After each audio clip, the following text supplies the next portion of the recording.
Hi செல்லக்குட்டீஸ், welcome to channel. எல்லாரும் எப்படி இருக்கீங்க? நல்லா இருப்பீங்கன்னு நினைக்கிறேன். ஸோ இன்னைக்கு நாம ஒரு ஹெல்த்தியான பிரேக்ஃபாஸ்ட்டை பார்க்க போகிறோம். ரொம்ப ரொம்ப ரொம்ப ரொம்ப ஹெல்த்தியான ஒரு பிரேக்ஃபாஸ்ட்டுங்க. அதை பிரேக்ஃபாஸ்ட்டுன்னு சொல்கிறத விட பலவிதமான நோய்களுக்கு மருந்து அப்படின்னு நாம் அதை சொல்லலாம்.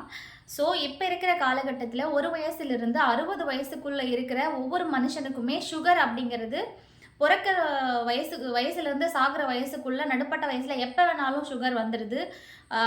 அம்மா வயிற்றுக்குள்ளேருந்து வெளியில் வர்ற குழந்தைக்கெல்லாம் சுகர் இருக்குங்க.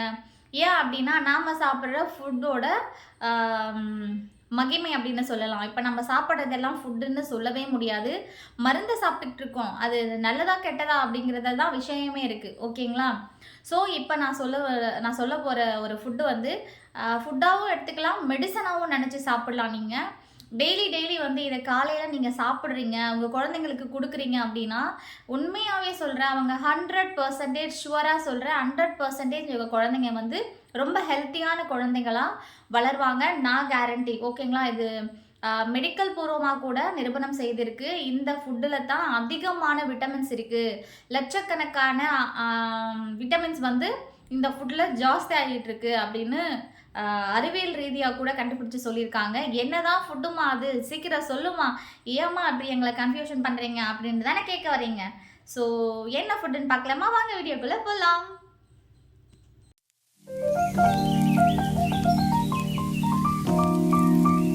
என்னென்னமோ சொல்லிட்டு இருக்கே, என்னம்மா ஃபுட்டு போய் எப்படிம்மா மருந்தாகும் அப்படின்னு தானே கேட்குறீங்க. ஸோ ஆமாங்க, நான் இப்போ வந்து கொண்டு வந்திருக்கிற ஃபுட்டு வந்து மெடிசன் தான். நூற்றுக்கணக்கான வியாதிகளுக்கு மருந்து இது அப்படின்னு சயின்டிஃபிக் ப்ரூவ் பண்ணியிருக்காங்க. ஓகேங்களா? ஸோ அது என்ன ஃபுட்டு அப்படின்னு பார்த்தீங்கன்னா பழைய சோறு. ஓகேங்களா? என்னது பழைய சோறா? பழைய சோறுக்கு தான் இவ்வளோ பில்டப்பா அப்படின்னு நீங்கள் மைண்ட் வாய்ஸில் யோசிக்கிறது எனக்கு நல்லா தெரியுது.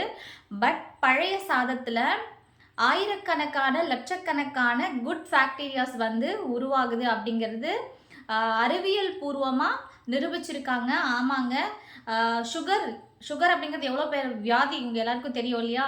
சுகர் வந்து இந்த பழைய சாதம் கண்ட்ரோல் பண்ணுது அப்படின்னு சொன்னால் நம்ப முடியுமாங்க உங்களால்? ஆமாங்க, நம்ம தினமும் வந்து காலையில் பழைய சாதம் எடுத்துகிட்டு வரோம் அப்படின்னா சுகர் லெவல் வந்து ரொம்ப கம்மியாகுது அப்படின்னு வந்து நிரூபிச்சிருக்காங்க. உண்மையாகவுமே இந்த பழைய சாதத்தில் ஆயிரக்கணக்கான விட்டமின்ஸ் வந்து உருவாகிட்டு இருக்கு. ரீசன் என்ன அப்படின்னு பார்த்தீங்கன்னா, நம்ம நைட்டு வந்து சமைச்ச சாதத்தில் தண்ணியை ஊற்றி அப்படியே ஊற வச்சு விட்டுட்டு காலையில் எழுந்திரிச்சு அதை சாப்பிட்டோம் அப்படின்னா அதுக்குள்ளே லட்சக்கணக்கான பாக்டீரியாஸ் வந்து நம்மளோட உடம்புக்கு நல்லதை மட்டுமே செய்யக்கூடிய லட்சக்கணக்கான பாக்டீரியாஸ் அந்த பழைய சாதத்துக்குள்ளே உருவாகுது அப்படின்னு கண்டுபிடிச்சிருக்காங்க.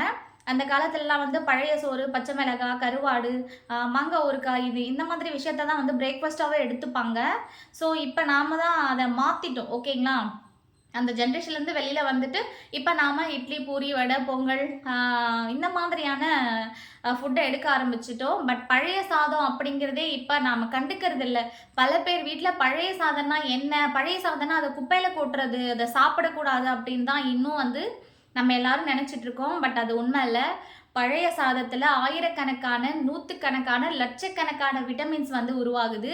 அதுவும் நம்மளோட பாடிக்கு வந்து ரொம்ப நல்லது கொடுக்கக்கூடிய குட் எப்படி சொல்கிறது, நல்ல பாக்டீரியாஸ். ஓகேங்களா? நம்ம உடம்புக்கு மட்டும் நல்லதையே செய்யக்கூடிய குட் பாக்டீரியாஸ் வந்து அந்த பழைய சாதத்தில் தான் உருவாகுது அப்படின்னு வந்து சொல்லிட்டு இருக்காங்க. அது 100க்கு 100 உண்மையான ஒரு விஷயம் தாங்க. முன்னாடிலாம் வந்து கர்ப்பமாக இருக்கிற பெண்களுக்கு காலையில் வந்து தயிர் சாதம், அதில் பழைய சாதம் தயிர் ஊற்றி நல்லா பிணைஞ்சு சாப்பிடு, வயிறு குழுன்னு இருக்கும், குழந்தை வந்து ரொம்ப ஹெல்த்தியாக வளரும் அப்படின்னு சொல்லுவாங்க பழைய காலத்துலலாம். அதை எடுத்துக்கிட்டதுனால தான் என்னமோ தாத்தா பாட்டியெல்லாம் வந்து அவ்வளோ ஸ்ட்ராங்காக இருக்காங்க. நாமெல்லாம் வந்து 50 வயசை தாண்டதே ரொம்ப பெரிய விஷயமா இருக்குங்க. ஆனால் முன்னாடி காலத்தில் இருந்த தாத்தா பாட்டி எல்லாத்தையும் பாருங்கள், இன்னைக்கும் வந்து ரொம்ப ஸ்ட்ராங்காக ரொம்ப எங்காக இருக்காங்க. அது அவங்க ஃபுட்டு தான் அந்த அளவுக்கு அவங்கள மேஜிக் பண்ணி வச்சுருக்கு. ஸோ தயவு செஞ்சு உங்கள் வீட்டில் பழைய சாதம்லாம் வந்து மீந்து போகுது அப்படின்னா அதை தூக்கி குப்பையில் கொட்டாமல் அதை வந்து தேவாமிரதமாக நினச்சி சாப்பிடுங்க. பழைய சாதம் அப்படிங்கிறது உடம்புக்கு அந்த அளவுக்கு விட்டமின்ஸை கொடுக்குது. அதில் ஆயிரக்கணக்கான பாக்டீரியாஸ் வந்து நம்ம உடம்புக்கு நல்லதை செய்யக்கூடியதை மட்டுமே செய்யுது. ஸோ அப்பேற்பட்ட பழைய சாதத்தை தான் நாம் இன்னைக்கு சாப்பிட போகிறோம். ஓகேங்களா? சாப்பிடலாமா? இது வந்து நம்ம வீட்டில் நைட்டு வச்ச பழைய சாதம். ஓகேங்களா? இப்போ இதோட இதோட 1 கப் தயிர். ஓகேங்களா? நைட்டு நம்ம வீட்லேயே புற ஊற்றி வச்சுருந்த 1 கப்பு தயிருங்க. ஓகே, இதோட ஒரே ஒரு 1/2 டீஸ்பூன் என்னது சால்ட்டு. இதை மிக்ஸ் பண்ணணும். இப்போ நாம் இதோட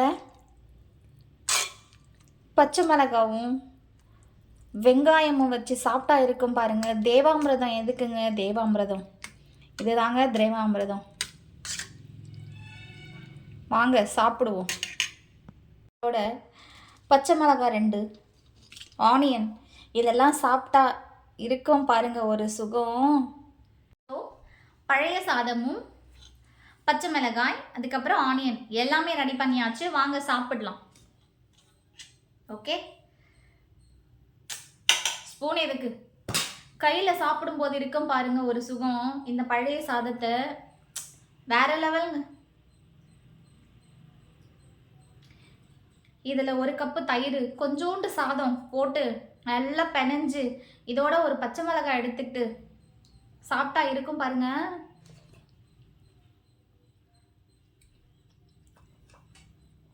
பச்சை மிளகாய்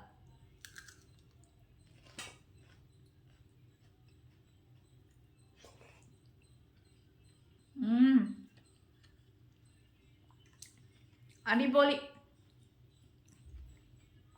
இந்த மாதிரி ஹெல்த்தியான பிரேக்ஃபாஸ்ட் எல்லாத்தையுமே நாம் சாப்பிடாம மறந்துட்டோம். இது எல்லாத்தையும் குப்பையில் போட்டுட்ருக்கோம். இது வந்து பிரேக்ஃபாஸ்ட் கிடையாதுங்க, மருந்து. ஓகே,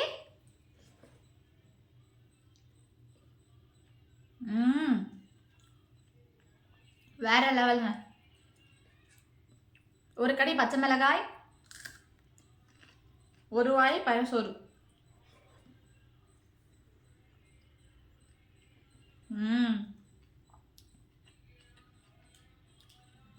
என்ன டேஸ்ட் தெரியுமா?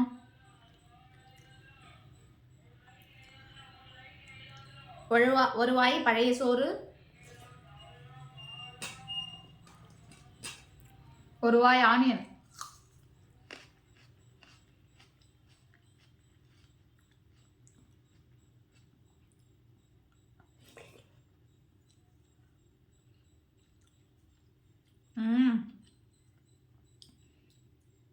இப்படி ஒரு அமிர்தத்தை நாம எல்லாரும் குப்பையில கொட்டிட்டு இருக்கோங்க, இதோட மதிப்பு தெரியாம.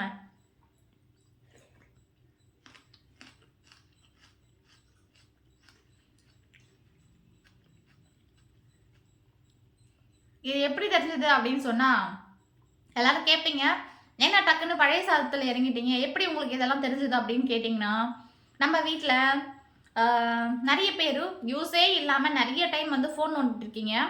பட் ஹெல்த்துக்கு தேவையான விஷயம் என்ன அப்படிங்கிறத தெரிஞ்சுக்கிறது கூட நம்மளோட மிகப்பெரிய ஒரு வேலை.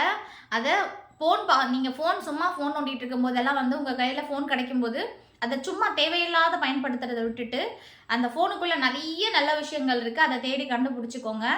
நான் அப்படியே வீடியோ ஸ்க்ரோல் பண்ணிட்டு போயிட்டே இருக்கும்போது ஒரு டாக்டர் வந்து எடுத்து சொல்லியிருந்தாரு, இந்த பழைய சாதத்தில் எவ்வளோலாம் பெனிஃபிட் இருக்குது அப்படின்னு.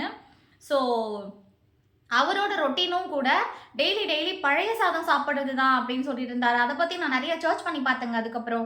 அதுக்கப்புறம் தான் தெரிஞ்சது, அடடா நம்ம ரொம்ப பெரிய தப்பு பண்ணிட்டோம். நான் கூட ஓகேங்களா, நானும் கூட பழைய சாதம் மிச்சமாயிடுச்சு அப்படின்னு சொன்னால் அதை நைட்டு நான் குப்பையில் கொட்டிடுவேன். ஸோ இதுக்கப்புறம் அந்த தப்பை நான் பண்ண மாட்டேன், நீங்களும் பண்ணாதீங்க. ஓகே,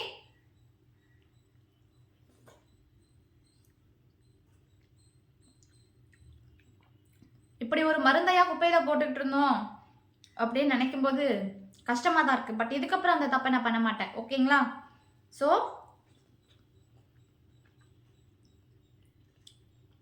இந்த பழைய சாதத்தோட மகத்துவத்தை இப்பதான் நான் உணர்ந்திருக்கேன். பச்சை மிளகாய்